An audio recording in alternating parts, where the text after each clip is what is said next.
Hi everyone, welcome to Qupan education channel. जो हमने अपनी साइको की सीरीज़ स्टार्ट करी हुई है उसका नेक्स्ट पार्ट जो है वो हम करने जा रहे हैं। ठीक है, आई होप आपने जो भी पिछले जो पार्ट्स है वो देखे होंगे, आपके लिए वो काफ़ी हेल्पफुल रहेंगे। ठीक है, उन्हीं में से क्वेश्चन जो है आपको अपने पेपर में देखने को मिलेंगे, तो एक बार ज़रूर विज़िट करें जो भी पार्ट हमने सॉल्व करे हैं उनको। ठीक है, तो सबसे पहला क्वेश्चन जो है वो है यहाँ पे, विशेष आवश्यकता वाले बच्चों को शिक्षा प्रदान की जानी चाहिए।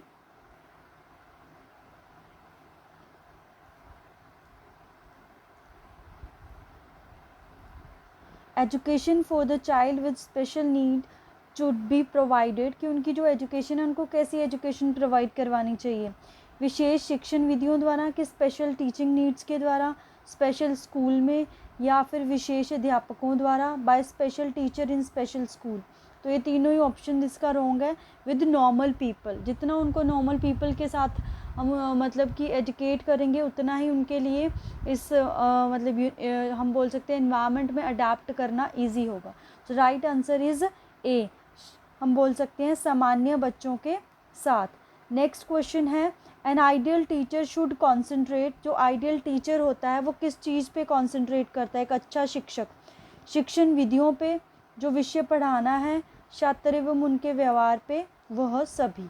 तो इसका जो राइट आंसर है वो सभी, क्योंकि उसको अगर सिर्फ वो एक ही, चाहे वो टीचिंग मेथड है, ठीक है, उस पर वो ध्यान दे रहा है कि हाँ बेस्ट से बेस्ट टीचिंग मेथड लेके आना है, बट उसको यही नहीं पता है कि बच्चे जो है उनका बिहेवियर क्या है, ठीक है, उनको कौन सा मेथड अच्छा लग रहा है, तो वो जो टीचिंग है वो अप्रोप्रिएट वे में नहीं हो सकती है। तो इन सभी बातों का उनको ध्यान रखना पड़ता है, जो भी एक हमारे पास हम बोल सकते हैं आइडियल टीचर होता है। ठीक है, नेक्स्ट हमारे पास आता है, साथी समूह से आप क्या समझते हैं। What do you understand by the term peer group. तो पीयर ग्रुप क्या हो सकते हैं, आपके फ्रेंड्स भी हो सकते हैं, फैमिली मेम्बर एंड रिलेटिव्स भी हो सकते हैं।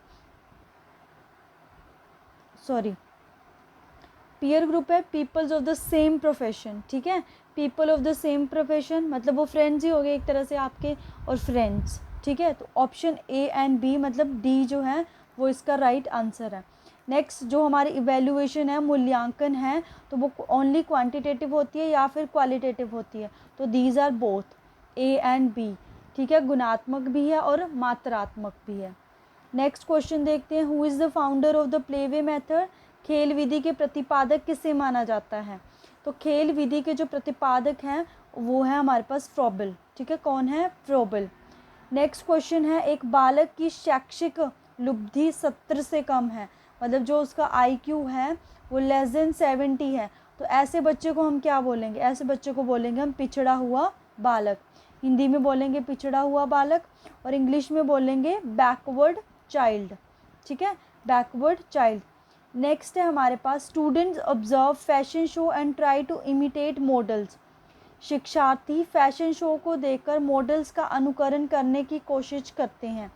इस प्रकार के अनुकरण को डैश कहा जाता है। दिस काइंड ऑफ इमिटेशन में बी कॉल्ड, तो इसको क्या बोलेंगे हम, ये है सोशल लर्निंग, सामाजिक अधिगम, मतलब सोसाइटी। एक तरह से हम बोल सकते हैं कि उसने कहाँ देखी होगी मॉडलिंग, मीडिया ग्रुप की तरफ से हो गया ना, मतलब ये टेलीविज़न में देखी, टीवी में देखी होनी।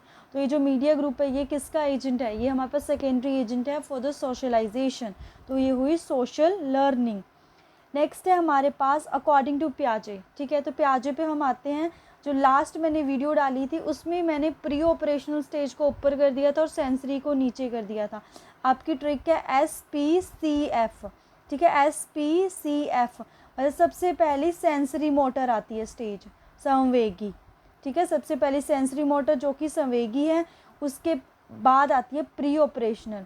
ठीक है, प्री ऑपरेशनल जो होती है पूर्व संक्रियात्मक, उसके बाद आती है हमारे पास कॉन्क्रीट। ठीक है, मूर्त वाली।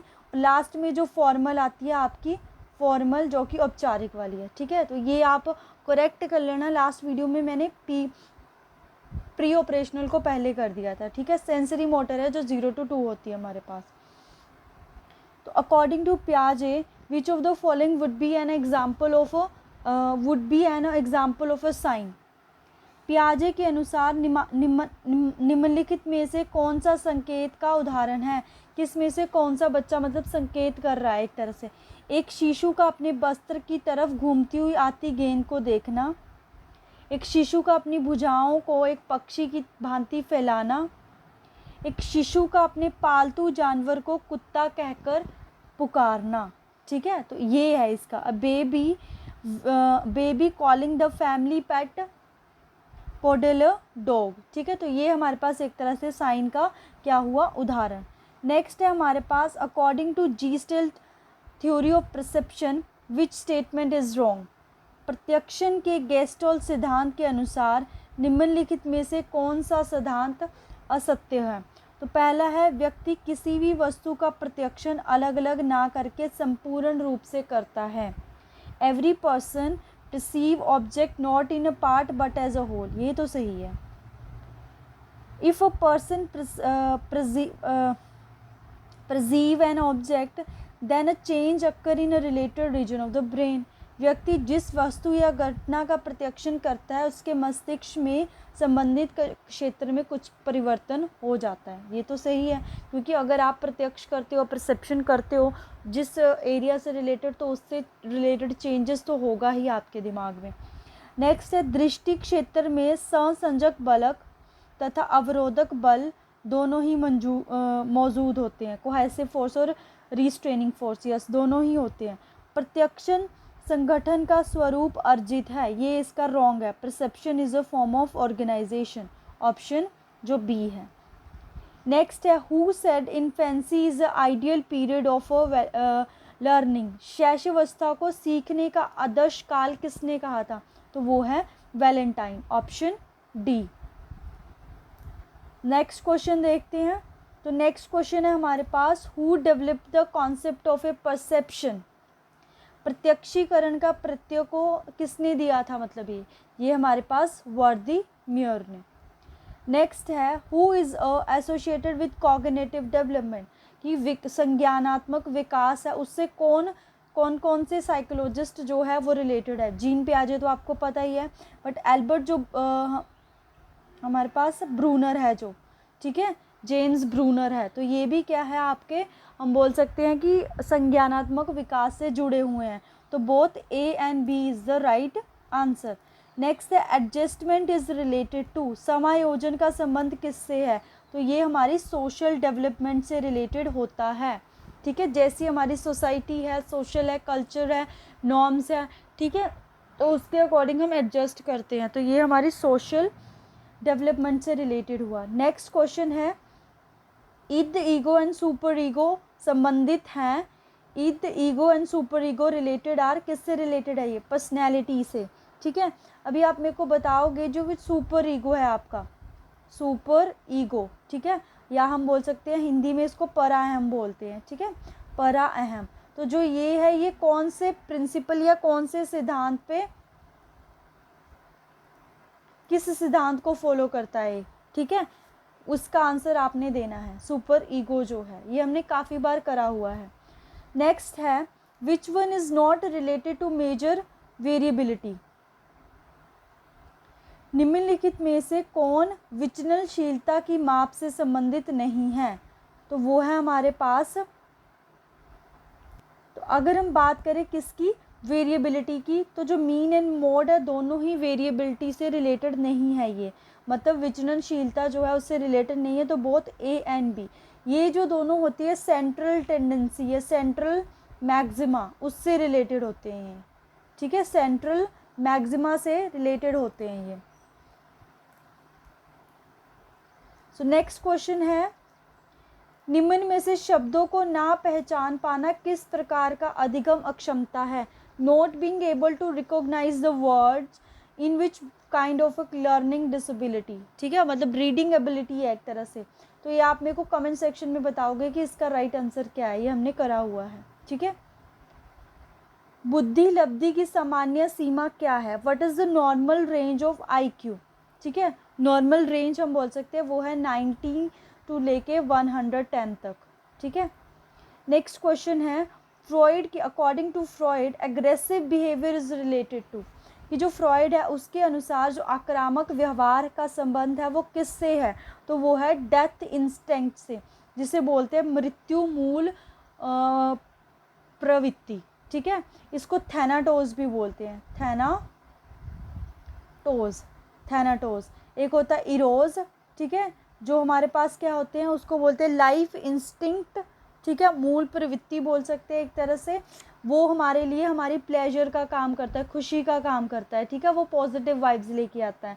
बट जो एग्रेशन है, अकॉर्डिंग टू फ्रूइड, एग्रेशन हमारे पास किस वजह से आता है, डेथ इंस्टिंक्ट्स की वजह से, जो हमारा अनकॉन्शियस माइंड सोचता है, मतलब कि विशेस के बारे में। अगर वो विशेस कंप्लीट नहीं होंगी तो हमारे पास क्या आता है कि अगर ये नहीं हुआ तो हम बहुत गलत चीज़ों के बारे में सोचते हैं। तो वो डेथ इंस्टिंक्ट हो गया, जिसको थैनाटोस भी बोलते हैं, हमारे पास नेगेटिव थॉट्स की वजह से। ठीक है, नेक्स्ट क्वेश्चन देखते हैं। एक छात्र गणित के प्रश्न हल करने में बहुत परिश्रम कर रहा है। उसके पिता ने उसे अच्छे अंक लाने पर मोटरसाइकिल देने का वादा किया है।